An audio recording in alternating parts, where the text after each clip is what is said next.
Mis enigmas favoritos presenta información basada en parte en teorías y opiniones, algunas de las cuales son discutibles. El propósito del programa no es dar por válida ninguna parte de la controversia, sino emplear los informes y pruebas dramáticas para ofrecer una respuesta posible, aunque no sea la única, a estos enigmas y misterios.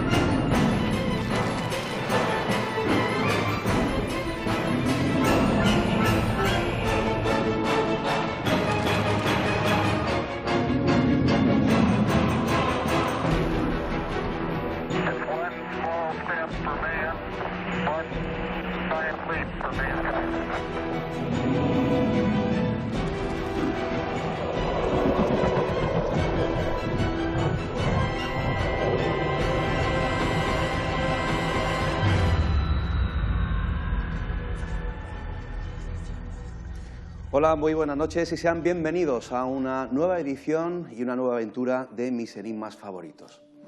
El tema que vamos a abordar esta noche, queridos amigos, es un tema fascinante, es un tema polémico, dilatado, del que lo hemos abordado muchísimas veces a lo largo de estas 15 temporadas en Mis enigmas favoritos. Probablemente sea la reliquia para muchos del cristianismo más importante. Hablamos de la Sábana Santa de Turín. Hoy vamos a hacer un programa con nuevas informaciones, con nuevos invitados. Van a intervenir varios investigadores, catedráticos, en definitiva, para intentar dar más luz sobre este asunto. ¿Qué piensan ustedes? ¿La Sábana Santa de Turín es auténtica o es un fraude de la Edad Media? Comencemos la investigación. La Sábana Santa es un reto a la inteligencia. Para los creyentes, por la extraordinaria crónica visual que ofrece de la Pasión de Cristo. Tal y como expresó Juan Pablo II en el año 1998, dado que no se trata de una materia de fe, la Iglesia no tiene competencia específica para pronunciarse sobre esas cuestiones. En este caso, encomienda a los científicos la tarea de continuar investigando para encontrar respuestas adecuadas a los interrogantes relacionados con este lienzo que, según la tradición, envolvió el cuerpo de nuestro Redentor cuando fue depuesto de la cruz. Pero, ¿qué es el sudario de Turín exactamente? Del griego sindón, pieza de tela que puede ser usada como lienzo fúnebre. El sudario de Turín es un lienzo de lino rectangular de 436 centímetros de largo y 110 de ancho, y tejido a espira de pescado. Sobre un mismo lado de la tela son impresas las huellas frontales y dorsales de un hombre muerto después de haber sido crucificado. Muchos creen que el sudario de Turín es el lienzo fúnebre de Cristo, es decir, el lienzo en que el cuerpo de Jesús fue envuelto. ¿Hay razones para tal creencia? El sudario ha sido sometido a los estudios más rigurosos de la ciencia, descubriéndose numerosos datos asombrosos. Mientras muchos hombres fueron crucificados, solo Jesús de Nazaret fue, además, azotado, coronado con espinas y traspasado en el corazón con una lanza, tal como muestra la imagen. Este fue sepultado envuelto en el sudario, según la costumbre de los judíos. Por otro lado, los no creyentes, que se proclaman hombres de ciencia y de razón, se encuentran a la defensiva ante una reliquia en la que los mismos científicos están descubriendo señales cada vez más contundentes de autenticidad. La Iglesia busca la verdad. La Santa Sede, propietaria de la Sábana Santa, parece haber sido honesta permitiendo todo tipo de investigaciones científicas. Las pruebas cada vez son más contundentes. De hecho, muchos no cristianos creen que en efecto se trata del sudario fúnebre de Jesús de Nazaret. Por otro lado, no faltan cristianos que demuestran desinterés y hasta hostilidad. Pero en honor a la verdad, la síndone de Turín continúa siendo un enigma. Todavía quedan muchos interrogantes sin respuesta. Hay investigadores que incluso piensan y creen que el cuerpo de Jesús estaba decúbito prono en el sepulcro y que tras la huella, la impronta de la sábana, se oculta una referencia al Apocalipsis de San Juan. Está el número de la bestia, 666, relacionado con la imagen de la síndrome de Turín? ¿Hasta qué punto todas estas teorías son ciertas? ¿Realmente se trata del lienzo, del sudario que envolvió el cuerpo del Nazareno? ¿O sin embargo, como apuntan otros investigadores, se trataría de un fraude creado en la Edad Media? ¿Por qué las pruebas del carbono 14, que le practicaron en el año 1988, algunas muestras dieron como resultado que la tela provenía del 1260-1390 después de Cristo? ¿Hubo manipulación en esas pruebas como apuntan algunos indonólogos? Comencemos la investigación.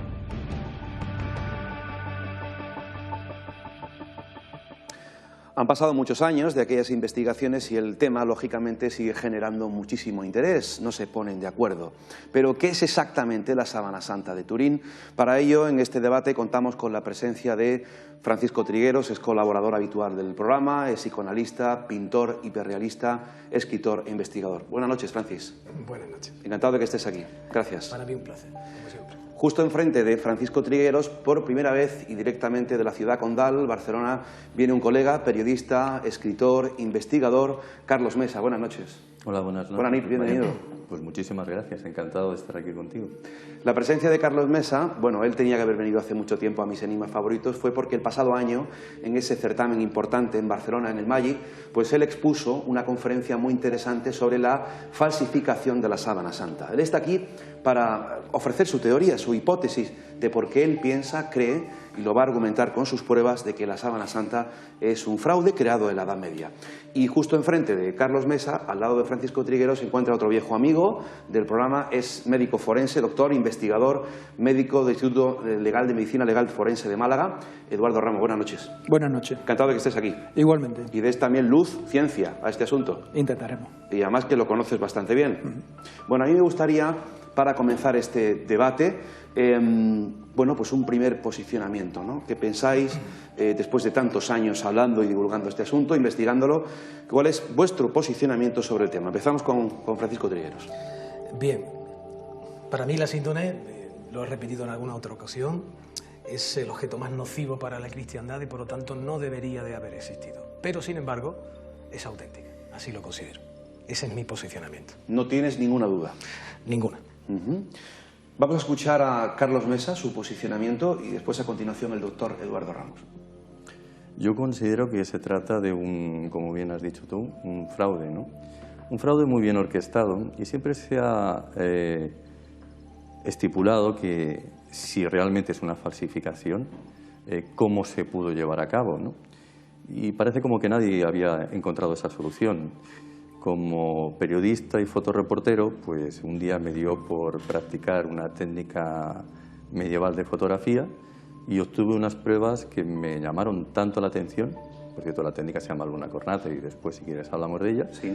Pues que sencillamente pensé que la solución estaba delante de mis ojos y que era muy evidente que se trataba, por supuesto, de una falsificación medieval. No albergas ninguna duda, ¿no, Carlos? Ninguna, ninguna. Además, eso es una técnica fotográfica que se conocía perfectamente en la Edad Media y que nos hemos olvidado de ella, pero que si uno rescata en los anales de la historia, incluso se puede descubrir quiénes fueron los que practicaron esta técnica de fotografía, ¿no? Yo quiero darte especialmente las gracias, Carlos, porque eres un periodista valiente. Me pareció muy interesante tu exposición en Barcelona y por eso estás aquí, porque creo que son argumentos bastante, creo que sólidos, por lo menos para exponerlos y a partir de ahí el debate, que creo que es siempre saludable y sano. Por tanto, gracias por estar aquí, por tu valentía como periodista, Carlos. Pues muchísimas gracias. Vamos a escuchar al doctor Eduardo Ramos. Bueno, pues yo realmente tengo una postura que está un poco a caballo entre la de ellos dos, como, bueno, tengo mi opinión propia, pero no es más que una opinión, pero desde el punto de vista médico, desde luego, sí podríamos decir que refleja bastante bien, bastante fielmente, lo que pudo ser la pasión de Cristo tal y como se describen en los evangelios, al menos en los oficiales. Es decir, se refleja bastante fielmente el hecho de un hombre que fue azotado hasta la extenuación, mucho más allá de los límites físicos, y un hombre que después de una serie de avatares llega allí al Gólgota, es crucificado, tal y como describen los evangelios, bueno, después de la crucifixión y de los signos más o menos acusados de asfixia, para comprobar el hecho cierto de la muerte. No existían evidentemente los avances que tenemos hoy día. Se procede a darle el lanzazo en el costado. Entonces, en ese sentido, la sábana, bueno, pues refleja bien eso. Dicho esto, desde el punto de vista médico, evidentemente no podemos hallar un signo patognomónico para decir seguro de aquella época. Evidentemente, en la Edad Media, sobre todo con el nacimiento de la Inquisición, se sabía muy bien distintos métodos de hacer sufrir a los reos, ¿no?, a los condenados, y las consecuencias físicas que podían tener.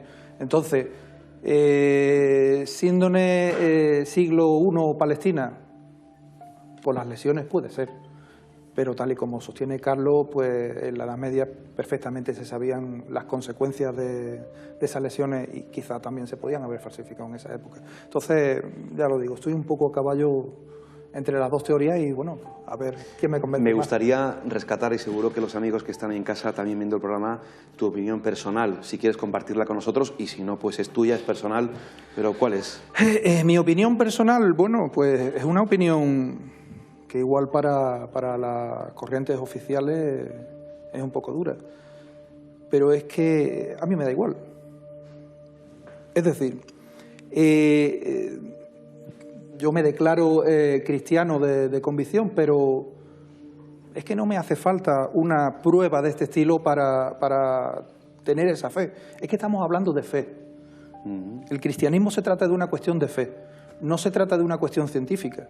Si yo, en vez de cristiano, me declarara matemático, pues sí necesitaría unas pruebas concluyentes y matemáticas. Pero es que como cristiano entiendo que es un debate sano, es un debate que dura 2000 años. Es decir, como dice el dicho, cuando el río suena, que agua lleva, ¿no? Pero ¿y qué? ¿Y qué? Enseguida vamos a conocer la hipótesis, los argumentos de Carlos Mesa para afirmar que se trata de un fraude de la Edad Media. Por supuesto, doy las buenas noches y la bienvenida a todos los amigos que ya están participando en la red social Facebook, esta gran familia desde muchos puntos del mundo. Recuerden que estamos en directo a través de Mijas 340 Televisión, Radio Mijas y www.mijascomunicación.org. Bienvenidos a todos y ya están participando, escribiendo sus comentarios. Antes de escuchar a Carlos, esto que dice el doctor Eduardo Ramos me parece muy interesante, ¿no? Porque cuántas veces hemos dicho, sosteniendo esa vieja idea, para mí muy acertada también, de otro experto en la sábana santa que ha estado muchas veces aquí en el programa, Julio Marbizón, y que se declara creyente y además defensor de la autenticidad de la sábana. ¿Y por qué no pensar que tras ese fenómeno de la resurrección, claro, esto es otro debate, el cuerpo de Jesús se volatiliza, desaparece y por un fenómeno que no comprendemos se produce esa imagen en la sábana santa? ¿Y si esa inteligencia que se pudo esconder detrás de la resurrección, admitiendo que esto fuera posible, dejase un legado, un mensaje para el hombre del siglo XX-XXI para que se acercara a la figura de Jesús y creyera una especie de mensaje de evangelización? Lo dejo ahí y te pregunto, Francis, ¿estamos hablando todavía de un enigma científico y no de fe? Evidentemente sigue siendo un enigma científico hasta que no se resuelva positivamente o alguien consiga un tejido, una muestra, una prueba o una imagen totalmente similar, al menos en el porcentaje que podemos aceptar. Es imposible volver a crucificar a alguien y someterlo a las torturas, y estamos hablando de algo que siempre entra en el campo de la hipótesis. Hasta que no se consiga un resultado que realmente la ciencia o los indonólogos lo ven como válido, siempre estaremos con el enigma. Ahora bien, no estoy de acuerdo con tu postura con respecto a esa supuesta inteligencia. No. Yo considero, y ya lo hemos dicho en alguna otra ocasión, que lo de la radiación milagrosa no se sostiene bajo ningún punto de vista. No explica más que el 30 o 20% de la impronta. Y por lo tanto una hipótesis como esa, si no explica un 100% de las cuestiones, no es válida. Bueno, es interesante y insisto, es muy dado para que el cristiano pueda aceptarlo. Ahí vemos la imagen de mi cuadro, que está basado exclusivamente en la imagen. Cuadro que pintó Francisco Trigueros. Exactamente. Cuyas deformaciones o aparentes malformaciones están simplemente porque la Sábana Santa tiene esas malformaciones. Yo me he limitado a copiar exhaustivamente. Yo me refería, cada Francis, detalle. filosofando sobre el asunto, Sí. solamente filosofando, más que a la forma de haberse hecho la imagen, a esa inteligencia que pudo estar detrás tú de la... hablas de un mensaje evangelizador, efectivamente. pero es que precisamente, y estoy con el doctor, la fe del cristiano no necesita ningún objeto que dé ningún mensaje, porque ese mensaje ya ha sido dado hace 2000 años. Carlos Mesa, ¿en qué momento te das cuenta tú que esto de la Sábana Santa pues es algo hecho en la Edad Media? Mira, antes quisiera comenzar con una cosa a raíz de lo que acabo de escuchar. Damos por válidos los evangelios, como si realmente fueran una fuente fidedigna, algo histórica, algo histórico. Yo no soy... A mí me da igual una cosa como la otra. Hablo de la misma... O sea, sostengo la misma postura que Eduardo. Me trae sin cuidado. Yo soy periodista, investigador, y lo único que me baso siempre es en la pura historia. Y, por supuesto, la fe es cosa de cada uno, pero a mí particularmente no me interesa. Y sabemos que los evangelios están Los evangelios están escritos desde la fe y para la fe. Desde la fe, por una sencilla cuestión. Los evangelios que tenemos ahora traducidos, todo el mundo da por bueno que se trata de evangelios de los años 80, del año 125, del año 100. Pero verás, los evangelios originales no los tenemos.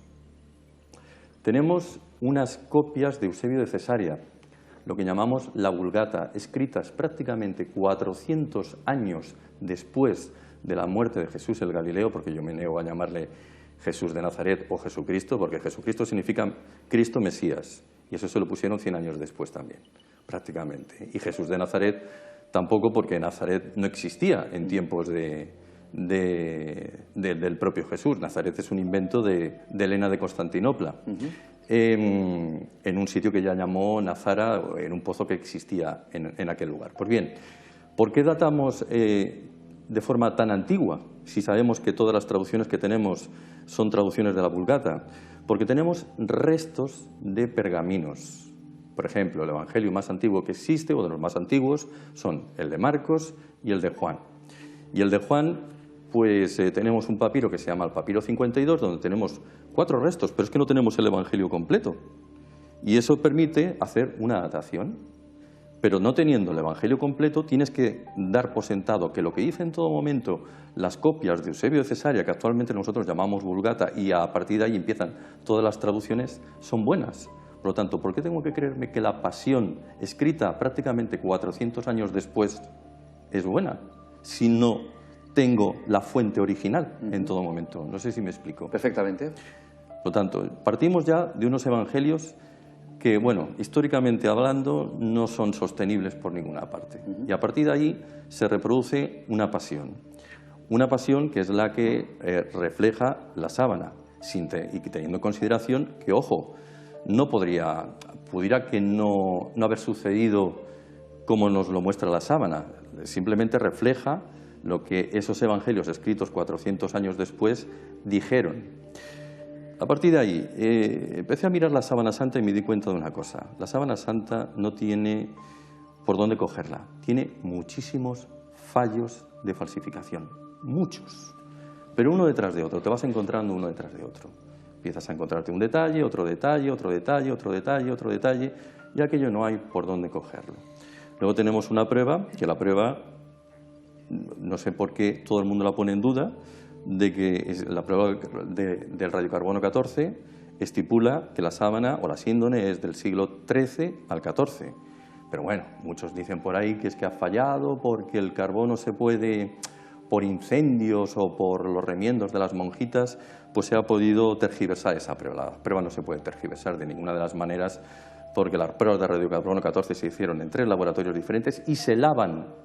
Eso es muy importante. Se lavan antes de examinarse esos isótopos de carbono 14.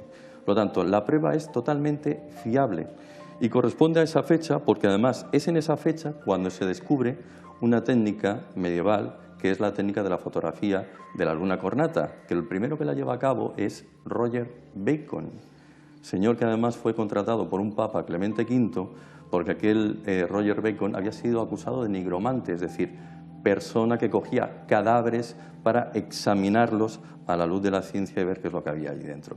Quiero decir, Después tenemos a Tomás de Aquino, que siguió ensayando con la técnica de la luna correlata. Se conoce una técnica de fotografía medieval y todo el mundo hoy en día estipula, eso no puede ser porque las cajas o estas cajitas que conducen la luz a principios del siglo XIX darían más luz en la zona central, pero yo no estoy hablando en ningún momento de cajas. Estoy hablando de que es una técnica que se puede llevar simple y llanamente a cabo con el sol, que es uno de los aceleradores más posibles para que se pudiera impregnar algún tipo de fijación, algún tipo de sustancia en lo que es la sábana como tal. Hacemos una pequeña pausa aquí, Carlos. En la siguiente parte vamos a ver esas imágenes que nos has traído. No sé si alguno de vosotros dos queréis ya decir algo con respecto a lo que está argumentando Carlos. A ver, desde sus argumentos da la impresión de que ni evangelios ni sábana, todo es absolutamente casi una especie de fantasía, ¿no? De creación hecha con una intención evidentemente malsana. A ver, no estoy de acuerdo en absoluto con nada de lo que has dicho. Lo que pasa es que eso sería cuestión de un debate mucho más complejo. Primero, en cuanto a los evangelios. Es cierto que los evangelios están escritos, no lo has dicho tú, están escritos en griego koiné, es un griego de aquella época que se usaba precisamente para la comunicación entre distintas razas o distintas estirpes. Están más o menos... Hablamos de los papiros siempre, de los fragmentos de papiros. Es cierto que ese fragmento del papiro que tú dices, es cierto que es del año del siglo I, pero todo el consenso científico de exegesis actual certifica que esos evangelios, independientemente de que hayamos encontrado un evangelio ya totalmente terminado en el año 400 y solo restos y papiros en siglos anteriores, todo el consenso internacional tiene absolutamente claro que... No hay consenso, Francisco. Hay consenso en cuanto... Es simplemente examinar los papiros y eso los puede consultar cualquiera. Existen por internet. Inclusive hay una cosa que me gustaría aportarte porque como te he escuchado, incluso es interesante para la investigación que tú estás llevando a cabo. Y te diré algún dato. Sí, pero bueno... Interesante para tu investigación. Que yo tenga entendido, y según mi investigación y lo que sé y lo que conozco, de hecho Antonio Piñero es el primero que los defiende, los evangelios están escritos entre el 70 y el 100 y pico, mejor dicho, el siglo I, poquito después del siglo I, desde el 70 después de Cristo. Es decir, aunque luego lo que tengamos en las manos sean traducciones y tal, está claro que están escritos en aquella época, no hay tanta distancia, es que das a entender que parece que lo que se escribe de la Pasión ha pasado 400 años antes, y eso no es así. Pero sí, insisto, si solamente tienes 2 o 3 paginitas, te sirve para datar, pero no te sirve para conocer el mensaje completo. Vamos a escuchar al doctor Eduardo Ramos, que ha tomado notas ahí también. Sí, al respecto, 2 cosas que has dicho tú, y enganchando un poco con el tema este de los evangelios. En vuestra calidad de investigadores, yo solo soy médico, os lanzo una pregunta abierta, es decir, vamos a dar por bueno que no podamos asegurar que los evangelios están escritos, por así decirlo, no digo ni que sí ni que no, de primera mano, por la gente que pudiera haber vivido los coetáneos de Jesús acerca. Pregunto. No está escrito directamente por sus coetáneos, pero sí están escritos por escribas que acompañaban a Pedro. Pero la pregunta va más allá, y lo digo como pregunta abierta. En otros fragmentos de texto, en otros estudios de la historia, ¿coincide lo expresado en los evangelios referente al tormento que se le dio a Jesús y su manera de morir? ¿Coincide con la usanza judía, por una parte, y romana, de castigo y ejecución? A ver, es que estamos entrando en un debate que ya se aleja un poco del tema de la síndrome de Turín. Es decir, evidentemente sí y no, pero eso habría que hacer un debate especial sobre si la tortura fue o no fue coherente. No, es que todo es muy complicado. No, pero es muy interesante. Pero nos vamos a... Al respecto, tú sostienes que los evangelios como tal, como los conocemos hoy, se escribieron 400 años después. Pero eso es como el tema que hablaba antes de la fe. Si coincide la manera que se describe en los evangelios de lo que pudo ser la pasión de Cristo con lo que se hacía de manera más o menos homologada en el siglo I, entre comillas, ¿qué más nos da? Entonces, no, pero hay fallos, ¿eh? Vamos a hacer una cosa. Como nos queda un minuto para hacer la primera pausa, dejamos la pregunta y la cuestión del doctor Eduardo Ramos, la contestáis si queréis al retomar el programa. Y para irnos a publicidad, en esta primera pausa vamos a escuchar una opinión. Le hemos preguntado al doctor José Manuel Fernández Fígares, catedrático de Biología Celular de la Universidad de Málaga, bueno, ¿qué piensa él sobre la sábana santa? Esto es lo que nos ha respondido. Mi opinión, que es auténtica.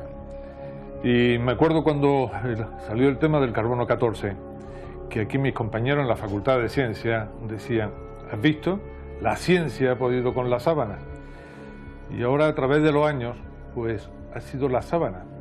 Y las investigaciones que se han hecho sobre la sábana, las que están demostrando que el método de carbono 14 tiene unas limitaciones y que antes no se conocían.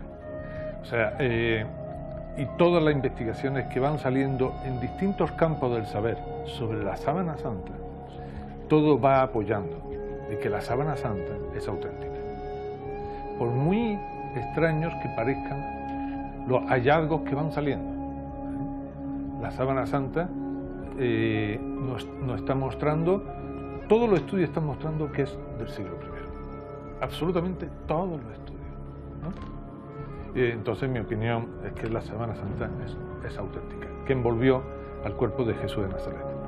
Los hallazgos que demostraban que efectivamente el estudio del carbono 14 no había tenido en cuenta determinados elementos. Por ejemplo, que la sábana estaba contaminada por el uso, por el tocarlo, hombre, tenía hongos y tenía bacterias y había estado sometido a unas temperaturas muy altas que pudieron hacer variar todo este dato.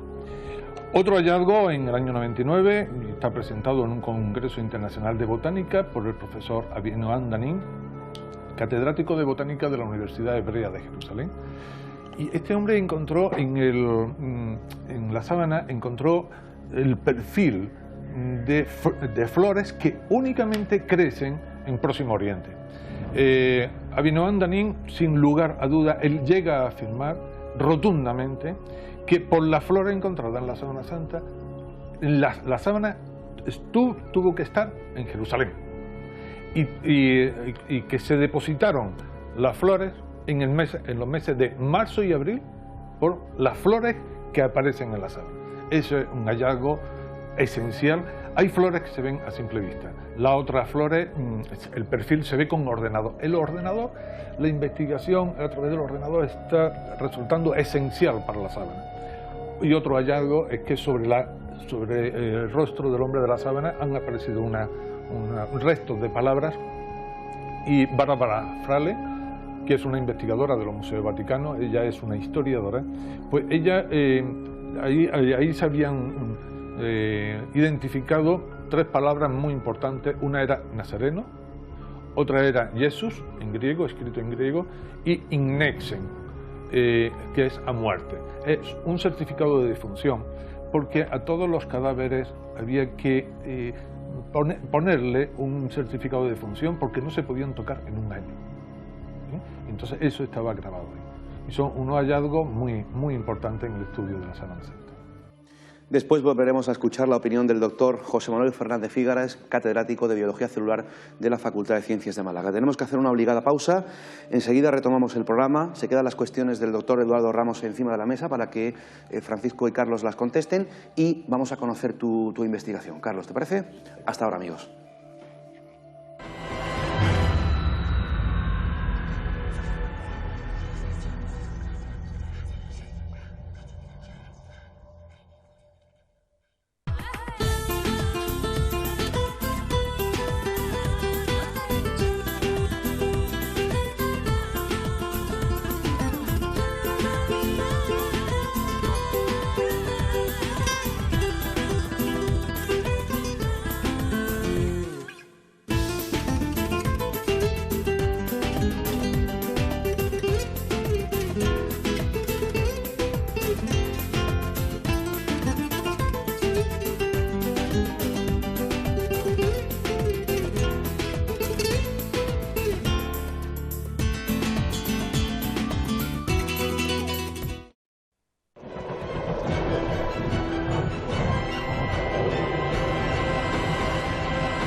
Seguimos con el programa. El debate, queridos amigos, está aquí caliente esta noche.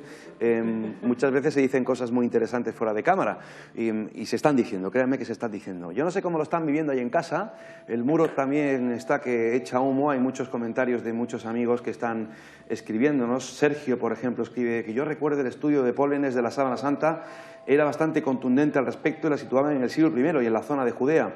Y los pólenes son una técnica bastante exacta en cuanto a localización y datación, siempre que encuentres pólenes de especies autóctonas y extintas. Marítima Gómez, de Sevilla, no sabía yo lo de las letras de Jesús muerto. Uf, se me ha puesto la piel de gallina. Escalofríos me han entrado. Sigo pensando que es verdadera y que Jesús nos dice, sigo aquí con vosotros. ¿Creen ustedes que la Sábana Santa de Turín, en esta segunda década del siglo XXI, después de todo lo publicado e investigado, es auténtica? ¿Es un fraude de la Edad Media? ¿Por qué la Iglesia oficialmente no deja investigar más sobre la Sábana Santa? Intereses creados, hay desde luego muchas hipótesis al respecto.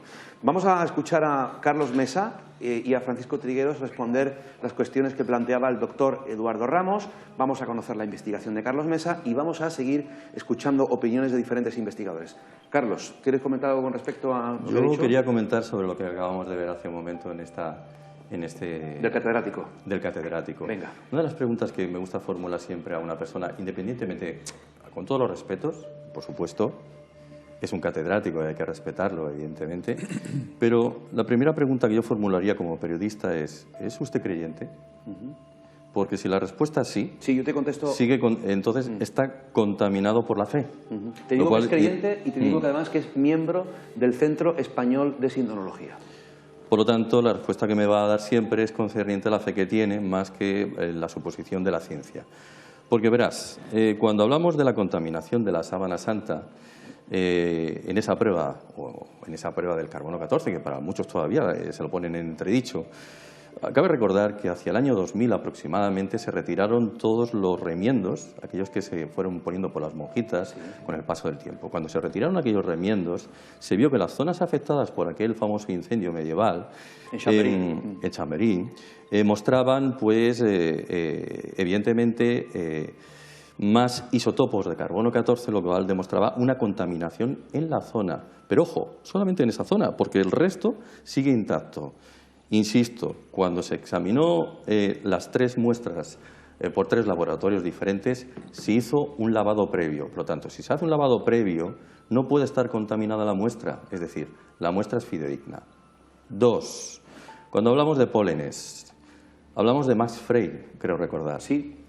Max Frey hizo un estudio que prosigue todavía y hoy en día se sabe que hay alrededor de unos 58 a 60 pólenes diferentes, de los cuales solamente 2 pertenecen a la zona de Judea, Jerusalén o como cada uno lo quiera definir. 2 de prácticamente 60. 2 de 60, la Gundela y otro más que no recuerdo, que también estaban en la Edad Media, no son exclusivos del siglo I, dan por demostrado que esa sábana es del siglo I o simplemente demuestran que la sábana estuvo viajando. 3. Cuando decimos que existen letras y aparecen unas letras, algunos ven unas marcas que creen identificar con letras en hebreo. ¿El INRI estuvo colocado en hebreo o en latín? Porque si es en latín, que es lo más normal, siendo los romanos los que lo han crucificado, finalmente no debería estar precisamente en hebreo, con lo cual esas letras, para mí, si existen, que yo creo que eso no es más que la imaginación de cada uno con unas manchitas que pueden dar a entender que existen unas letras, pues si existen, demuestran de nuevo una falsificación. ¿Por qué? Porque deberían estar en latín, no deberían estar en hebreo o en arameo. Bueno, que yo sepa, en el Titulus Crucis existe está descrito justamente los 3, en hebreo, en latín y en griego. Entonces, a ver, yo no estoy de acuerdo con el tema de las letras. Yo creo que eso sí que es un poco pareidolia. Ahí sí puedo estar... Pareidolia.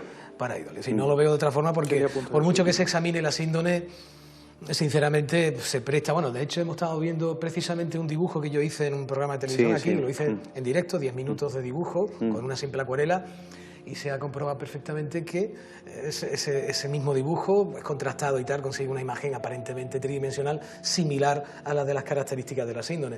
Es decir, yo no estoy de acuerdo con que sea tridimensional, no estoy de acuerdo con que se haya producido ningún tipo de radiación y ni estoy de acuerdo con el hecho de que se haya formado, ni que sea ningún tipo de negativo fotográfico. Todo eso para mí es absolutamente falso. Eso sí es falso. Ahora bien, todas las cosas que tú dices, creo que no estás todavía actualizado en algunos aspectos. Por ejemplo, mira, la investigadora italiana Marcia Boy, que trabaja en el Laboratorio de Botánica del Departamento de Biología de la Universidad de las Islas Baleares, en el último congreso que hubo sobre la síndrome de Turín, ha asegurado, que fue en Valencia, que por primera vez que los restos de polen que se encuentran en la sábana santa de Turín no se corresponden solos con los que se han ido depositando fortuitamente en la tela a lo largo de la historia, como se creía hasta ahora, sino también con los de los ungüentos y plantas que se utilizaban para ritos funerarios hace 2000 años. Al analizar en el microscopio las fotos de los pólenes extraídos en anteriores investigaciones sobre la sábana santa, la investigadora ha identificado tipos de plantas que, según está documentado desde antiguo, eran comúnmente utilizadas para los enterramientos. Entre ellas, en la sábana santa hay pólenes principalmente de Helichrysum, según su observación, así como láudano, terebinto, gálbano aromático o lentisco, que sí que se usaban precisamente en ese tipo de enterramiento, y hay catacumbas romanas en las que se han encontrado un montón de sustancias similares a estas o simplemente flores. Por lo tanto, el tema de Max Frey, que fue cuestionado en su momento, de alguna forma ha sido corroborado con nuevas investigaciones con respecto a los pólenes. Pero me da igual, me sigues aportando dos más, si quieres, y la Helichrysum que tú dices existía en la Edad Media, y la otra que identificó Max Frey fue la Gundelia. Que existen nuevas investigaciones, aparecen nuevos pólenes, lo único que te demuestra es una cosa nada más, que es una sábana viajera, poco más. No te dice que te esté... Pero sin embargo ya no estamos hablando solamente de polen, está hablando de láudano, de levinto, gálbano aromático, lentisco, que sí, que estamos hablando ya no solamente de sustancias que se usaban en las catacumbas antes del siglo I, ¿no? ¿Y qué me quieres decir con esto? No, si precisamente el tema del polen no es para mí un tema realmente importante. Es que es irreverente. No considero que pólenes sí, pólenes no, o el tema de las letras no lo considero importante. Dejemos Son otras para mí las cuestiones. Un último apunte al doctor Eduardo Ramos y vamos con Carlos Mesa. Sí, justo casi nada o sin querer el pie es referente al tema de las letras.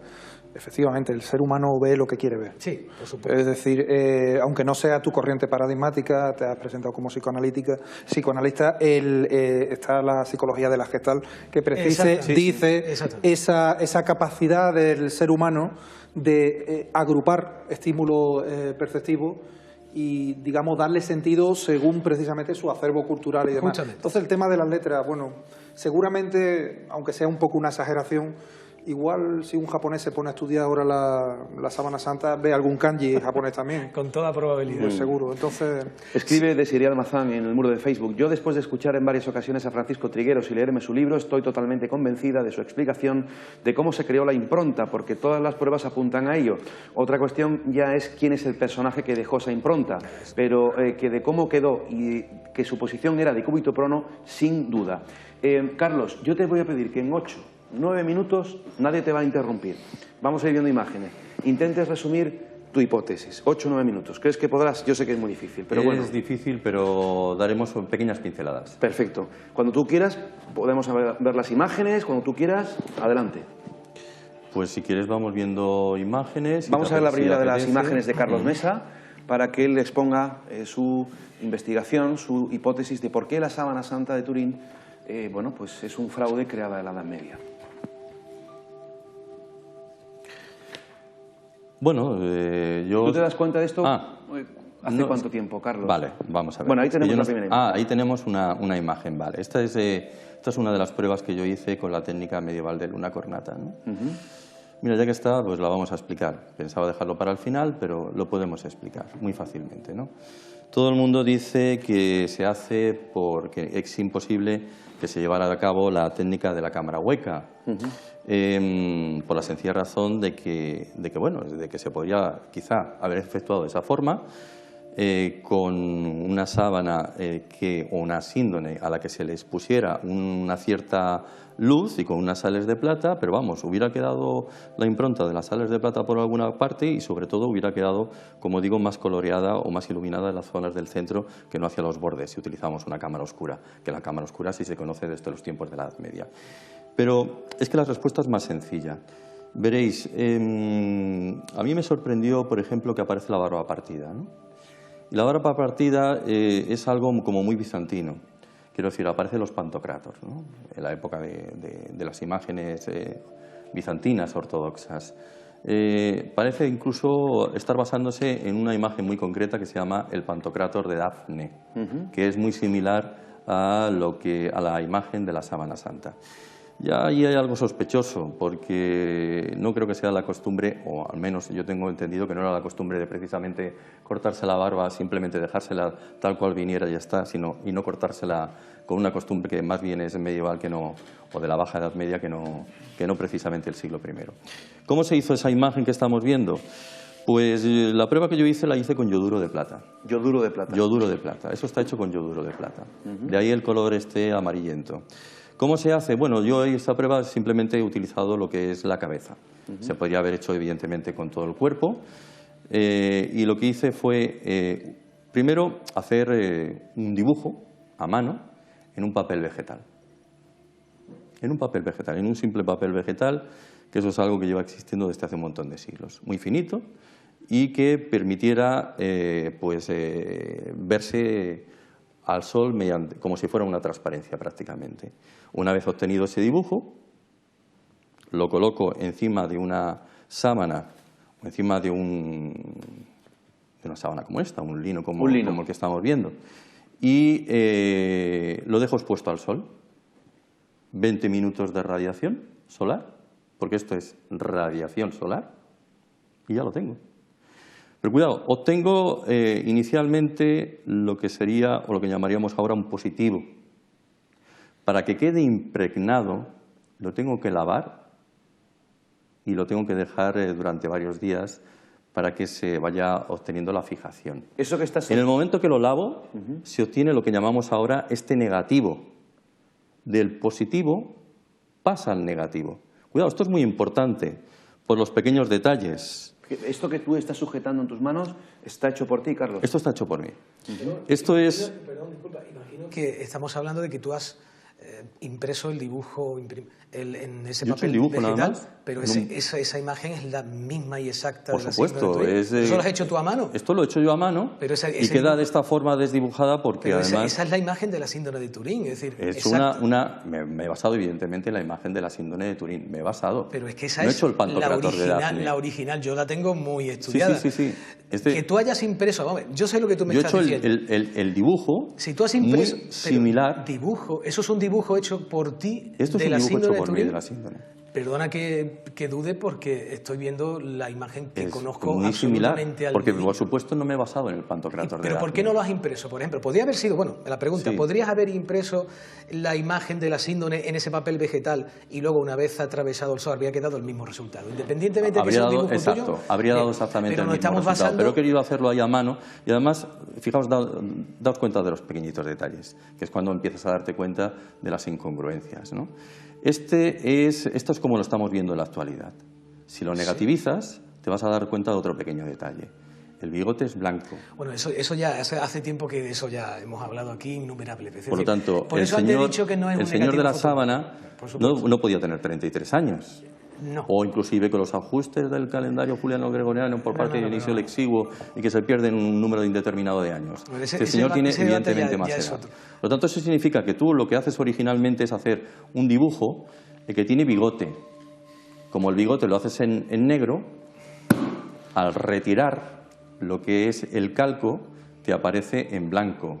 Al sumergirlo en agua para lavarle los yoduros, para dejarla seca, sin que aparezca ningún resto, vuelve otra vez a quedarse con el bigote oscuro, tal como lo estamos viendo. A ver, pero tú te estás basando en una imagen conocida. Tú has hecho una copia, igual que hice yo en 10 minutos. Pero es la imaginación del artista. Pero vamos a ver, ¿de dónde saca ese artista el concepto de crear una imagen cuyo negativo se produce una imagen absolutamente fiel a una... Y luego podríamos empezar a entrar en los pequeñitos detalles. Mira, los restos de sangre, como por ejemplo aparezcan por aquí, que yo no se los he puesto, pero que en la sábana original están. Esos restos de sangre, y además también hay otros fallos, porque si este hombre está tumbado, el pelo cae hacia atrás, y aquí el pelo está como viene, un puestecito, sin ningún tipo de problema. Mira, tendríamos que haber tenido un programa previo a este para no tener que hablar con estas cuestiones. Y ahí incluso todas las partes del cuerpo son exactamente igual, porque la parte de atrás, donde debería estar el casquete, se ve que eso no está apoyado en ninguna parte. Por lo tanto, hoy en día se dice que es que, bueno, que estaba con la cabeza así como reclinada hacia adelante, como si estuviera levitando. ¿O tumbado hacia abajo? O tumbado hacia abajo, pero tiene un pequeño inconveniente la teoría que sostiene Francisco y que si luego, en ese caso, comentamos. Las nalgas tampoco están aplastadas, lo cual significa que no está tampoco en esa posición. Porque está en decúbito prono. Si bien, no, ahora hablaremos del tema. Y luego está la sangre, que como digo yo no se la he puesto, pero está presente ahí. Esa sangre, y aquí me viene muy bien que esté Eduardo, porque Eduardo me puede decir una cosa. Todo el mundo cree erróneamente que cuando eres cadáver deja de aparecer sangre, en el caso de que tengas heridas, que las pueden haber más superficiales o inclusive algunas que son como más terribles. ¿Es cierto que deja de fluir la sangre en el cuerpo una vez se fallece? Fluir sí, deja de fluir porque el corazón no la bombea, pero sí es cierto que cuando nosotros tenemos cadáveres en la mesa de autopsia se inicia un examen externo antes de abrir y se fotografía, se dibuja, etcétera, se toma testimonio de ese cadáver antes de lavarlo. Muchas veces es cierto que cuando se lava, en ese lavado, algunas de las costras que ya se han formado en la herida, estamos hablando de muerte sumamente traumática, en el lavado esas costras a veces se arrancan y es cierto que rezuma líquido. No podíamos hablarlo ya como la sangre que conocemos porque es más bien una especie de separación entre plasma y elementos formes, ya no están tan mezclados. Se nota una salida más bien de un líquido amarillento con un pozo de elementos formes, que en este caso son los glóbulos rojos. Pero sí que es cierto que después a veces pasa que ese líquido, ese plasma que está en el espesor de los tejidos, que no se está bombeando, puesto que no hay ninguna bomba mecánica que lo esté moviendo, pero eso queda ahí. Y a veces, ciertamente, sí que sale. Sí. Vamos a pensar una cosa, vamos a pensar que ese cuerpo está inundado de sangre. ¿Cuánto tarda la sangre en coagularse? Bueno, pues depende también mucho de la circunstancia de la pasión. Pero en cualquier caso es que ese cuerpo muy inundado de sangre no estaba. Ese cuerpo, vuelvo a decir lo mismo, yo no estaba allí, pero se supone que ha perdido bastante sangre en la flagelación, ha perdido bastante sangre por el camino. El traslado del patíbulum. Efectivamente, en la cruz, bueno, los clavos. Está consensuado que no fue en la mano, no se sabe si fue en el carpo o en el espacio entre cúbito y radio. Esa agresión de los clavos puede perfectamente lesionar algún tipo de arteria y sobre todo la pérdida, no voy a decir ya de sangre, de líquido que supone el lanzazo en el costado. Vamos a dar, no voy a decir por bueno, pero si nos basamos en lo contado en los evangelios, que seguramente está también basado en la experiencia de la gente que lo veía en directo, no solo con la figura de Jesús, sino los otros condenados a muerte, la salida de agua y sangre por el costado, que no es más que líquido pleural del edema pulmonar que tenía. Bueno, pues bien, los reguillos de sangre están como puestecitos, no están cayéndose hacia los lados. Te tengo que decir que a mí me canta un poco. Y entonces están todos como muy bien puestos. Antes de que pasemos a eso, déjame un detalle nada más, y te voy a dar otro detalle. Sangre del tipo AB. Sangre del tipo AB. Y hoy se viene diciendo, por parte de algunos estudiosos, que ese es el tipo de sangre más común en los judíos. Pues bien, cualquiera lo pueda llevar a cabo, que lo busque en la Wikipedia, porque te voy a decir una cosa. La sangre más común en Judea, en el actual Israel todavía, es A positivo y la universal. 34 y 33% de la población. La sangre del tipo AB no es ni lo más común remotamente, y además tú me lo puedes decir. La sangre del tipo AB sostienen algunos médicos que ni tan siquiera existía en el siglo I. Efectivamente, es muy rara. Bueno, pero eso no es un argumento. Y esa es, Os puedo lanzar, demostración. puedo lanzar a ambos otra pregunta abierta. Si la sangre que aparece allí no es una sangre que existía en el siglo I, ¿de dónde ha salido? Y qué casualidad que sea el mismo grupo sanguíneo que está en el sudario de Oviedo. Vamos a ver. Lo del sudario de Oviedo tiene tela, porque el sudario de Oviedo se encuentra en un arca, El Arca Santa. el Arca Santa, donde se encontraron restos de los panecitos de la última cena, Sí. que vamos, que hay que también tomárselo aquello. Varias reliquias. Y varias reliquias adicionales, y Con solamente respecto a las tenemos en reliquias, el tema consideración... es muy complejo. Tenemos que hacer el tiempo vuela hoy, de verdad, pero Pues, tenemos que hacer bueno, una pequeña pausa. Vamos a escuchar dos nuevas opiniones antes de hacer ese segundo alto en el camino y luego vemos esas imágenes. Carlos, tenemos que concluir tu investigación. Vamos a escuchar una nueva opinión del doctor Miguel Ángel Pertierra, el asesor científico de este programa. A él le hemos preguntado cuál es su opinión sobre la sábana santa. Esto es lo que nos ha dicho. Hombre, desde el punto de vista médico, lo que se refleja en esa síndrome de Turín es la imagen de alguien que ha sufrido un martirio, unas lesiones físicas muy importantes, que ha tenido realmente una serie de traumatismos nasales, faciales, dorsales, costales, en las rodillas, en los pies, en todo su organismo. Realmente lo que nos viene a decir es que es el fiel reflejo de alguien que ha sufrido, pues, como he dicho al principio, un martirio. Ya que sea o no la imagen de un ser de una religión, eso ya no se podía decir desde el punto de vista médico o científico, pero desde luego sí hay que constar de que, bueno, puede ser fiel reflejo a lo que se cita en cierto documento. Lo que sí es verdad es que la persona o quien realizó o como se realizó debería tener muchos conocimientos de anatomía, puesto que no hay ningún elemento que haga pensar de que no conocía la anatomía desde un punto de vista muy profundo. Ya digo, desde el punto de vista facial, ese traumatismo facial, malar, esa sangre, esa eliminación de fluido a nivel costal, a nivel de las rodillas, esas alteraciones en el espacio de Destó, a nivel de la mano. Por lo cual, que lo fuese humano o no, desde luego sus conocimientos de anatomía eran muy avanzados. Lo demás quizá queden elucubraciones para otras personas y otros exégetas de la síndrome. Escuchamos una nueva opinión, en esta ocasión del periodista, escritor, buen amigo de este programa y director de la revista Año Cero. También a él le hemos preguntado qué piensa de la sábana santa. Esto es lo que nos ha contestado. Conozco la opinión de demasiados expertos que me llevaron a la convicción absoluta de que la sábana santa era algo auténtico. Toda la suma de evidencias me llevaron a esa convicción, aún cuando los tres laboratorios se pusieron de acuerdo para decir que era un lienzo de la Edad Media. Yo pensé, según un montón de evidencias que se vieron, que podía haber sido una conspiración, un montaje. Sin embargo, gente de mi más absoluta confianza han realizado experimentos según los cuales hay varias formas de trucar, y habría en esa época varias formas de trucar la sábana santa. Así que el conjunto de la evidencia para mí no es incuestionable y no es indiscutible en este momento. O sea, no se puede dar una respuesta simplista. Yo creo que cualquier respuesta de todas las que he escuchado hasta ahora son reduccionistas, es decir, no responden a la totalidad de las evidencias. Lo trucaron, si lo trucaron ¿quiénes?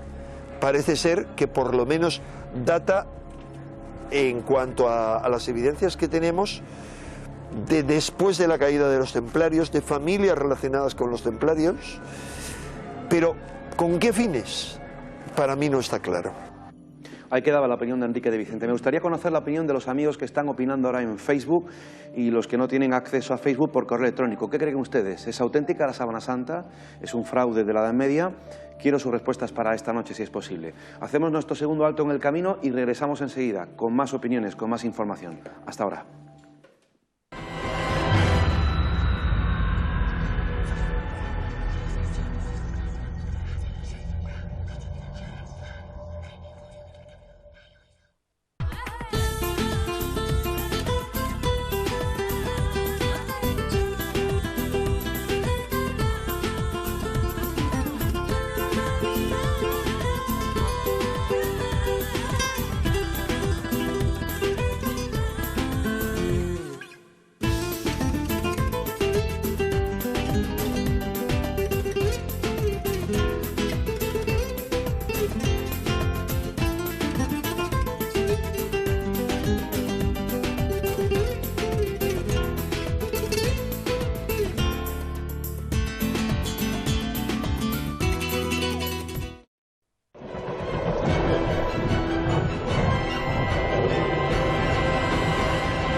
Les aseguro, amigos, que el debate sigue muy acalorado aquí en el estudio, en el plató de mis enigmas favoritos esta noche, y el tiempo además está pasando volando, ¿verdad?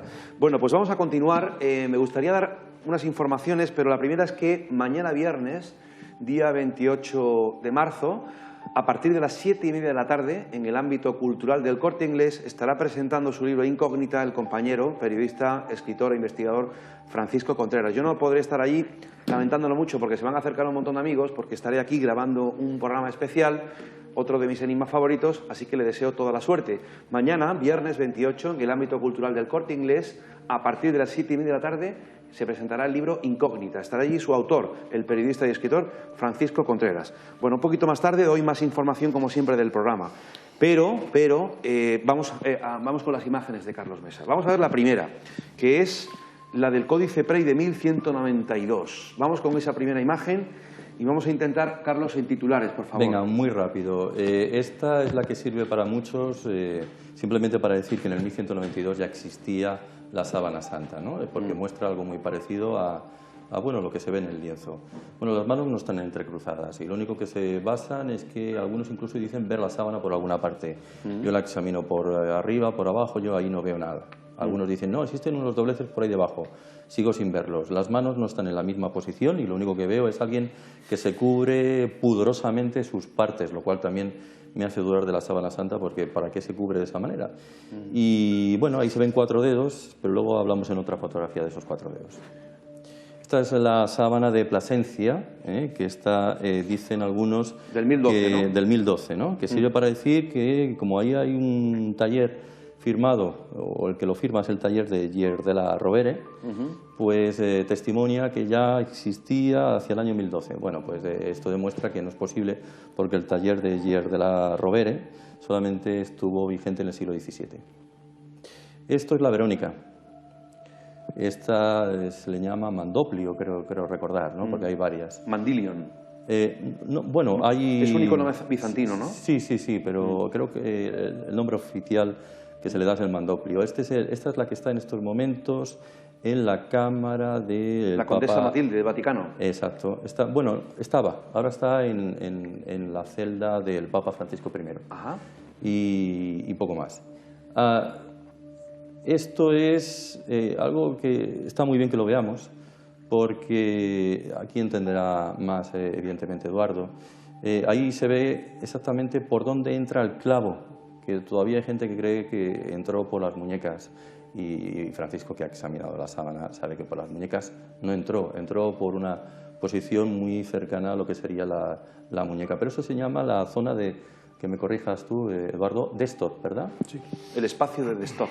El espacio de Stott. Pues bien, por ahí no pudo ser, porque si hacemos caso a esa opinión que dice que el dedo estaba plegado, el dedo pulgar estaba plegado, el nervio medio no pasa por ahí, así que es imposible. Esa es otra demostración que da a entender que eso es vamos a ir examinando del todo imposible. Cada punto que tú consideras que es como una especie de dogma que demuestra la falsificación o fraude de la síndrome. Yo te los voy a desmontar uno a uno. En primer lugar, el Códice Prey, evidentemente del año 1192. Aún quedaban imágenes por ver todavía. Bien, bueno, vamos a hacer, es que si no, porque al final, entre una cosa y otra, no da tiempo a refutar y al final se queda esto como si fuese... Rápido también, sé rápido, Francis. Difícil ser rápido, de todas maneras vamos a intentarlo. Lo que se aprecia en el Códice Prey, si pudiéramos ver de nuevo la imagen... Volvemos a la primera imagen, por favor, a la primera imagen, bien. Al número 1. Lo que se aprecia justamente en la zona de abajo es un dibujante, obviamente un dibujante no específicamente perfeccionista, hizo una especie de esquema del dibujo del tejido de la síndone, que todos sabemos que está en cola de pez.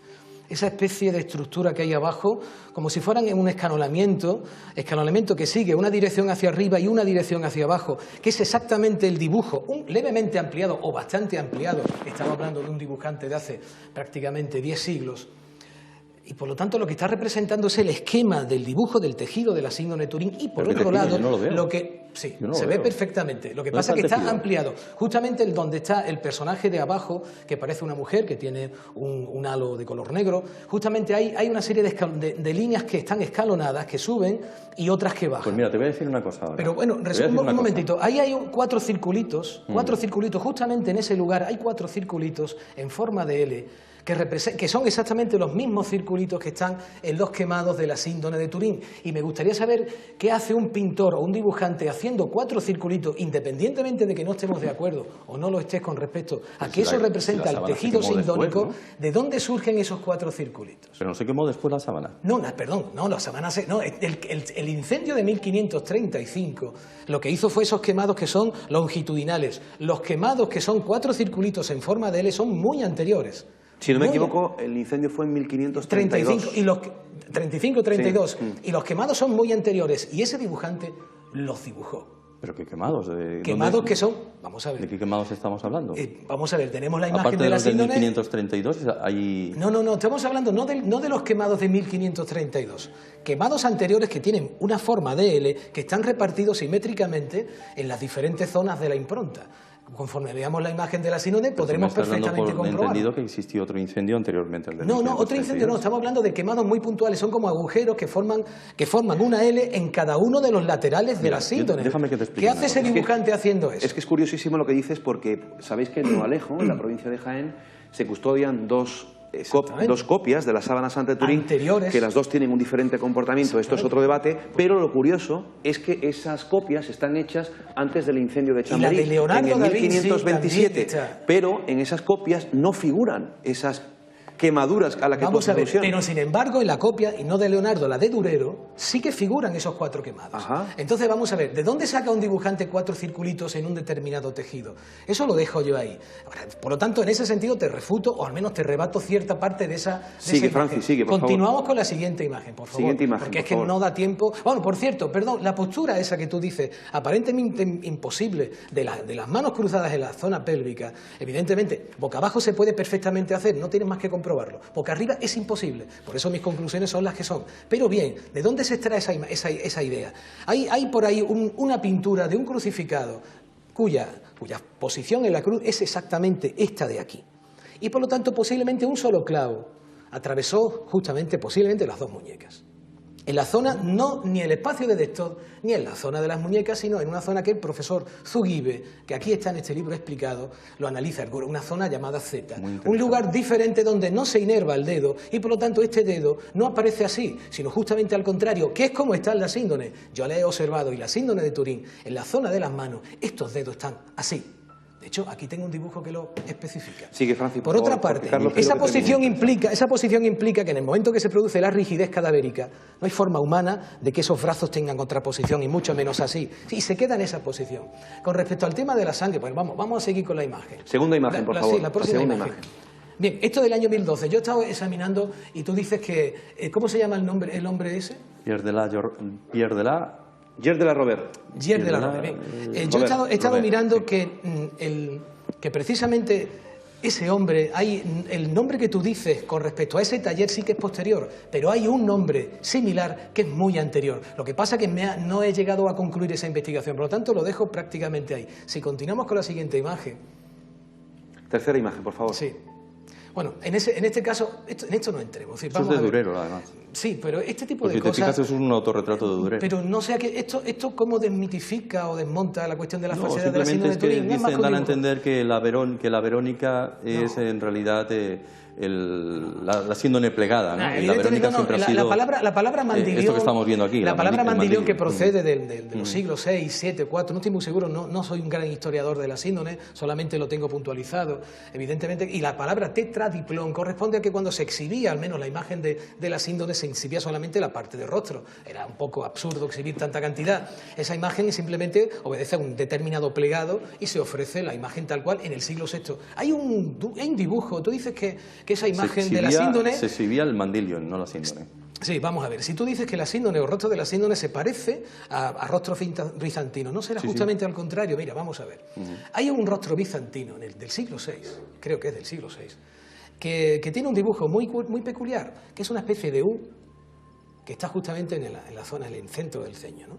Una U perfecta, no U curvada, sino una especie como de cubo sin la parte de arriba. Bien, eso lo tiene la síndrome de Turín. Y yo me pregunto, ¿qué hace un dibujante de un pintor del siglo VI haciendo un extraño dibujo, que no es más que un ceño fruncido, pero es una cosa que se produce a una determinada edad? No todo el mundo lo tenemos, ni yo incluso no lo tengo con 40 y tantos años que tengo ya. Hay gente que lo tiene incluso más joven y otros posteriores. ¿Por qué un dibujante del siglo VI hace ese dibujo tan curioso? Francis, está en la síndrome de Turín. Discúlpame, porque es que esto es una carrera contra el reloj, porque son muchas cosas.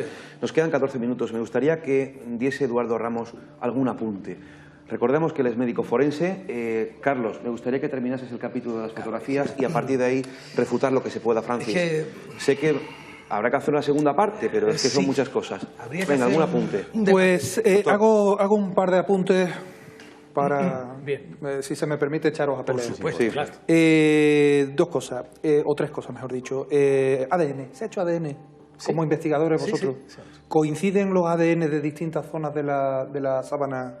Los perfiles genéticos... A ver, la sangre está muy deteriorada. El ADN que se ha extraído, creo que del sudario y tanto de la síndrome estamos hablando de sangre muy descascarillada, muy deteriorada y muy difícil. Al principio no se consiguió, primero que ni siquiera que se supiera... Hay sangre en la sábana santa. Perdona la interrupción. ¿Cuándo se hizo esa prueba de ADN? Creo que la prueba de ADN no hará unos 5, 6, 10 años, 10 máximo. Sí, ya la técnica estaba perfeccionada. Anteriormente se había intentado, no se había conseguido ni siquiera deducir que era sangre. ¿Tú tienes constancia de que se hizo una prueba de ADN en la sábana santa? No tenía, incluso del sudario de Turín se ha extraído hasta ADN mitocondrial. Ahí sí el equipo de dices a la cabeza. Sería muy interesante ver si el ADN es el mismo, porque enlaza con lo otro que iba a decir. Por desgracia, en toda la historia de la humanidad se ha dado la simulación. Sí. La simulación no es más que el fingimiento, en el campo médico legal, el fingimiento de una enfermedad o de unas lesiones. Entonces, una manera muy frecuente, muy habitual de simulación es la exageración de algo que es verdad. Es decir, no me extrañaría, no voy a entrar, por supuesto, si ese hombre de la síndrome... O sea, no voy a entrar, si es de Palestina siglo I, Edad Media, Europa, ni siquiera, caso de que sea auténtica, si es Jesús, que tampoco podemos demostrarlo. Pero ¿no pensáis que existe la posibilidad de que en el convencimiento de ciertas personas que custodiaron esta reliquia, precisamente por corroborar sus tesis, pintaran encima, para un poco exagerar, como estoy diciendo, los trazos de la síndrome, sin que ello implique que sea falsa, ojo? Es claro, que no hay pigmentos en la síndrome. No, con sangre. Con sangre. Es posible que se hubiese hecho. No cabe, vamos, claro. Todo ese tipo de cosas son posibles. Por eso es que él decía la mancha de la frente. Es verdad que algunas de las manchas de la frente... No. A ver, no. Tú podrás decirlo como pintor, precisamente. No como pintor. Mira, vamos a ver. La corona de espinas... justamente las espinas pinchan en un determinado lugar y se ha estudiado precisamente que si sangre venal, si sangre arterial. Lo que yo he dicho antes del ADN, se hizo un estudio, lo que se demostró es que la cadena de ADN estaba totalmente rota, por lo tanto no se consiguió más de aquí. El sudario sí se ha estudiado. Lo del tapón hemostático, que tú evidentemente sabrás más que ninguno de nosotros. Con las arrugas de la frente, y con la contracción de la frente se produce evidentemente una caída de la sangre, que yo la he comprobado, se puede hacer perfectamente una arruga muy marcada, por la misma contracción y el dolor, se produce esa especie de 3 que está en el centro de la frente. El resto es simplemente coágulos sanguíneos que surgen de la misma corona. ¿No crees tú, pregunto inocentemente, yo no soy tan experto, tan investigador en este tema como vosotros, que el lavado previo a dejar a Jesús ya en su último reposo, ellos no sabían que iba a resucitar? A ver, lo del lavado es que no hay ningún consenso en ese sentido. Parece que hubo un prelavado, un lavado muy superficial, pero algunos investigadores dicen que tampoco. Tú sostienes además que precisamente hubo 2 sudarios, uno de transporte, otro de... Yo considero que hubo un sudario para transportar, o simplemente alguien que pudiera tocar el cuerpo, porque aquellos no podían. Y curiosamente, yo creo que no le quitaron la corona de espinos hasta que llegó al sepulcro. Por lo tanto, en el momento que tú quitas una corona de espino, por eso quería explicar el tema de la sangre, incluso posiblemente no quitaban ni los clavos. No sé si os acordáis de la escena esa impresionante en la película de Jesús, de la Pasión de Cristo, en la que la madre, María, recoge con un paño la sangre que ha sido derramada de los latigazos del propio hijo. La sangre en aquella época contenía el alma. Por lo tanto, cabe la posibilidad de que bajaran al Cristo de la cruz, le pusieran el sudario, de hecho el sudario de Oviedo tiene ciertas púas, lo pusieran incluso boca abajo, porque además así lo han concluido los del Centro de Sindonología haciendo una investigación del Santo Sudario, y en esa posición lo desplazaran hasta el sepulcro. Bueno, allí le quitaron posiblemente los clavos y le quitaron la corona de espinas. El tapón hemostático hace que surja de nuevo sangre que está ahí. Sí, eso es lo que he respondido justo a lo que y de esa forma decía la sangre de alguna forma se plasma en la síndrome de forma más o menos fehaciente. Por favor, imagen número 5. Vamos a volver loco hoy al realizador, a pobre de José Crujillo. Claro. Por favor, imagen número 5 y vamos a terminar de escuchar la exposición de Carlos Mesa, por favor, que para eso también ha venido esta noche. Carlos, bueno, imagen número 5. Muy rápido, esta es la zona de la que hablábamos anteriormente y me ha gustado mucho escuchar a Francis porque demuestra que su teoría también es posible, porque tal como nos lo muestra ahora en estos momentos la pasión, eso no se podría haber producido si creemos en la contracción del pulgar. O sea, que no hay contracción. Tal como está en estos momentos lo que es la síndone, la sábana santa, atravesando el clavo por esa zona, no se hubiera producido jamás la retracción del pulgar. Siguiente imagen, por favor. Bueno, eso es una prueba molecular que se hizo sobre el tejido del lino de la síndone por parte de PLOS Journal. Demuestra una cosa nada más. Uno es un tejido de la síndone, molecular, o sea, eso es un análisis molecular de la síndone como tal, de la sábana santa de Turín, y la otra corresponde a un tejido encontrado en una tumba de Jerusalén, de Akeldama, exacto, del siglo I. Y evidencia que son diferentes la una de la otra. Además, quiero debatir también una cosa. La urdimbre, lo que hacían los judíos era coserla siempre en sentido de los horarios del uso horario, es decir, hacia la derecha. Pues bien, la síndone está cosida hacia la izquierda, lo cual evidentemente demuestra que lo que es, que tal como estamos viendo la síndone, eso no se pudo producir jamás, porque ese tipo de cosido no se dio jamás durante Imagen número 7, la sangre de la cabeza. La sangre de la cabeza, que bueno, pues que quería demostrar con ello que eso está como ahí yo no estoy, el pelo no cae hacia nada más que hacia los laterales, y ahí hay un reguerillo de sangre que lejos de ir hacia la izquierda o hacia la derecha está yendo, pues yo qué sé, como si alguien lo hubiera puesto ahí con un cuentagotas, pues para que quedara bonito. Veamos la imagen número 8, que es la máscara de Agamenón. Agamenón, sí, porque si tú le colocas una sábana en la cabeza de una persona y eso hubiera quedado impregnado de alguna manera, en el momento de retirar esa sábana hubiera quedado la imagen totalmente deformada, porque así se hizo con el rey Agamenón, y el rey Agamenón, pues en el momento de retirarse la máscara, pues quedó con las orejas más extendidas de lo que debiera ser. El leptón. El leptón o protat, porque el leptón pesa leptón es una moneda romana. Es una moneda romana, y el protat pesa aproximadamente unos 2 gramos. Para dejar impresa esa imagen ahí, debería ser un protat, no debería ser un leptón en todo momento. Bueno, dando por supuesto que fueron leptón, y eso es uno de los leptones de Poncio Pilatos. Bueno, esa costumbre no es judía, esa costumbre romana o griega, porque eso es lo que se tiene que entregar a Caronte el barquero para que te transporte a través del río Estigia. Alguno argumenta, bueno, pero si es que eso lo hacían en algunas ocasiones, sí, pero lo hacían no para depositarlo encima dejarlo encima del cadáver, sino simplemente para cerrar los ojos, y rápidamente se retiraba, porque recordemos que eso es una imagen de Poncio Pilatos y eso hubiera sido considerado una infamia, totalmente pagano para un judío de la época, no lo hubieran dejado jamás. Imagen número 11, ¿no? Sí.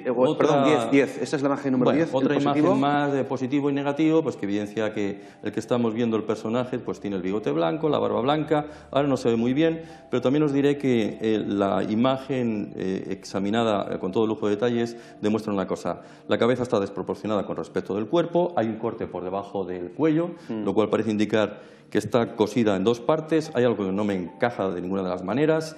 El personaje mide 1,96 m, lo cual dicen que eso es por elongación, porque se le estiraron los brazos, y por el otro lado está crecido 6 centímetros más, es decir, mide aproximadamente 2 metros y algo. Imagen número 11, por favor.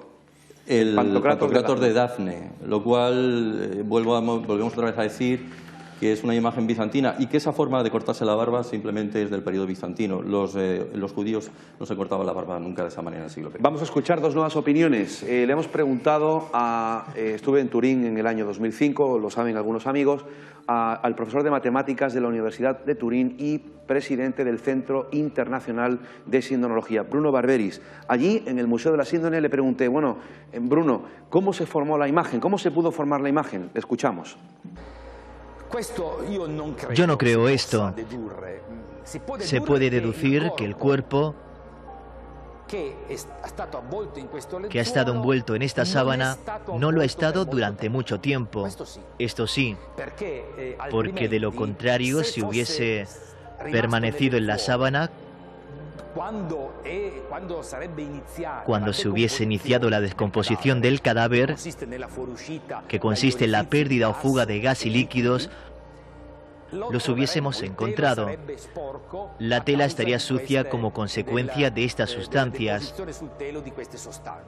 Sobre la tela no hay huella de estas sustancias. Entonces, podría parecer lógico poder afirmar que el cadáver ha sido separado de la tela durante las 50 o 60 horas después de la muerte. Esto no quiere decir que ha desaparecido, simplemente que el cuerpo ha sido separado de la tela. Cierto es que la cosa es demasiado extraña, porque es muy extraño imaginar que una tela demasiado costosa para la época y que ha sido entregada a un cadáver se retire en las 60 horas siguientes después de la muerte. Sin embargo, la ciencia se para aquí. Eso forma parte de una amplia entrevista que esperemos un día traducir completa y poder emitirla. Nuevamente le hemos preguntado al catedrático de Biología Celular de la Facultad de Ciencias de Málaga, el doctor Fernández Figares, cómo piensa él que se formó la imagen. Esto fue lo que nos contestó.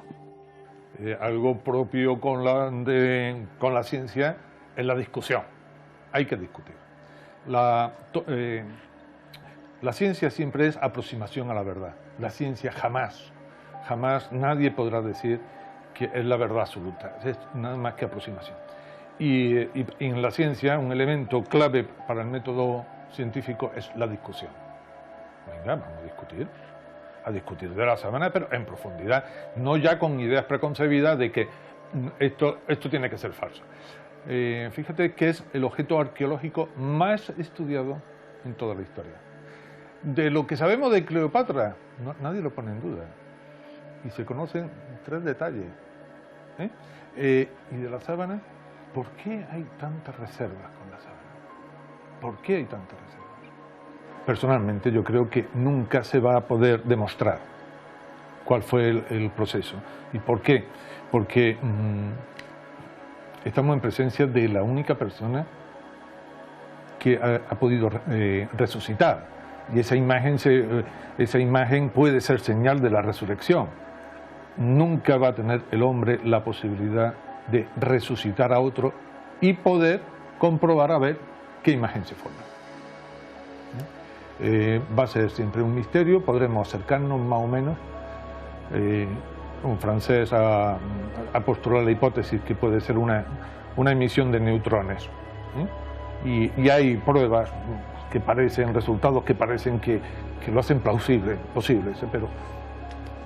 pero no se sabe todavía. Bueno, pues yo, llegando ya al final del programa y quedando muchos flecos y muchas cuestiones demasiadas, pues es probable que hagamos un nuevo debate sobre este tema.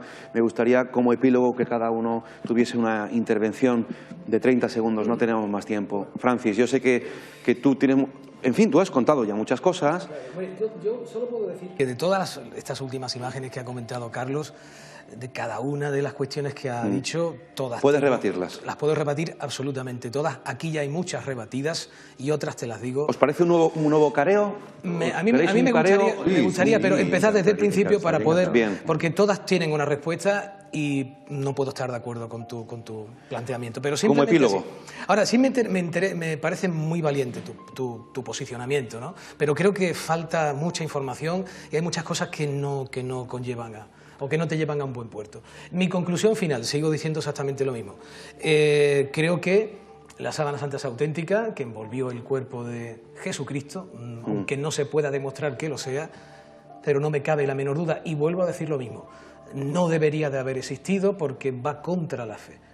Y para mi punto de vista es un objeto, un enigma científico muy interesante que un día obtendrá una respuesta absoluta en todos los sentidos y no pasará absolutamente nada, se quedará tal cual y punto. Vamos a escuchar a Carlos Besa, un epílogo, una conclusión, Carlos. Mira, yo me gustaría concluir con una frase de George Orwell, ¿no? George Orwell decía en todo momento que un periodista es un investigador que da noticias que no gustan y el resto son relaciones públicas. Doctor Eduardo Ramos. Bueno, pues como epílogo decir que, desgraciadamente para vosotros o para vuestras tesis, la ciencia médica poco puede aportar concluyentemente, tanto a sí como no. Sí llama mucho la atención, como se ha apuntado en un vídeo ahí, que desde luego, tanto en caso de una hipotética falsificación como no, había un profundo conocimiento de la anatomía, de las consecuencias de las lesiones. Y un último apunte que me parece importante, cada uno que ya saque las conclusiones que quiera, y es cierto, respecto al tiempo de exposición. Es decir, por la normal evolución de la descomposición cadavérica, el cadáver o la persona que sirvió como modelo en un momento dado para plasmarlo en el lienzo, desde luego no pudo estar más. Dice 60 horas, yo 30, casi que 30 me bajaría un poquito. 36, 48. Eso es lo que hasta ahora se ha llegado. Bueno, yo he hablado con Bruno Barberis y le he explicado en mi teoría. Lo que pasa es que en italiano es muy difícil de entenderse. Él apostó por una posibilidad. Y es que simplemente había que investigarlo, porque de alguna forma si mi teoría responde al 100% de las características de la imagen, hay que sopesarla. Responde a ese 100%. Evidentemente, y estoy de acuerdo contigo, la ciencia no puede responder, y menos la ciencia médica. ¿Y qué más da? ¿Y qué más da? Insisto en ello, ¿qué más da?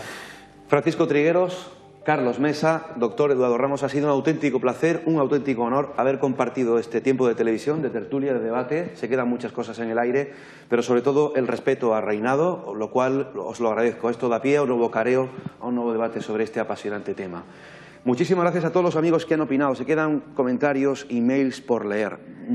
Yo quiero decir que, como todas las semanas, tenemos un correo electrónico para lo que deseen, para poder recoger su opinión, su comentario, su caso, su historia, su crítica, su sugerencia, lo que deseen, a misenigmasfavoritos@gmail.com. Ese es el correo electrónico del programa y nuestra página web, donde tenemos de aquí al verano un montón de actividades organizadas, de viajes. Métanse tanto en el muro de Facebook, en eventos, como en la página web www.misenigmasfavoritos.com. Créanme que yo me he mordido mucho la lengua hoy en este programa, porque desde muy adolescente a mí me atrapó, me enganchó también como periodista y como investigador este tema de la sábana santa.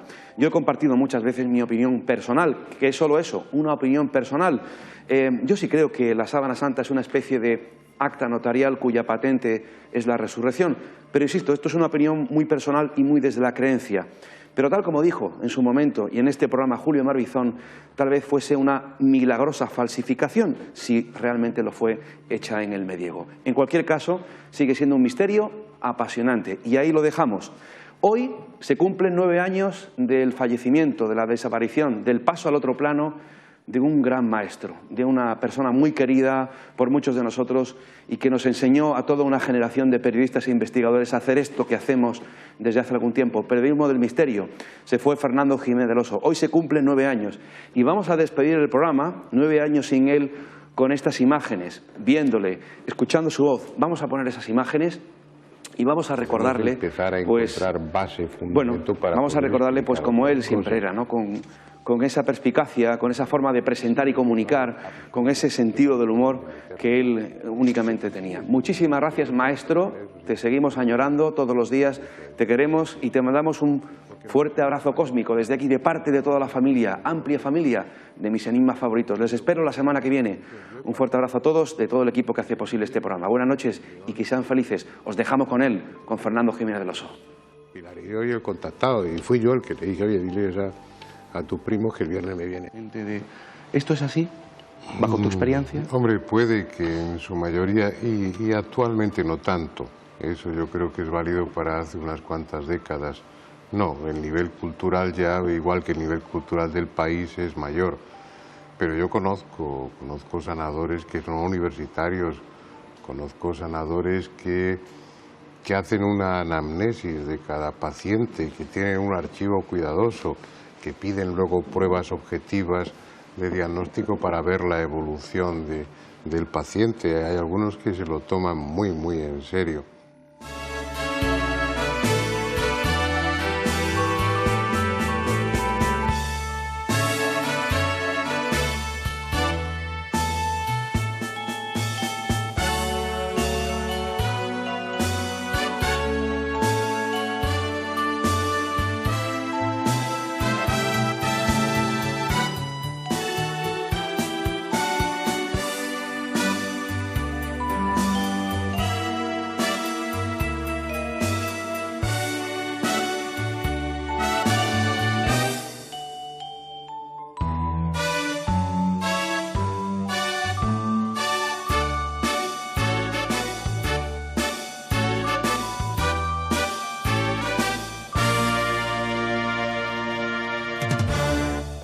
Gracias.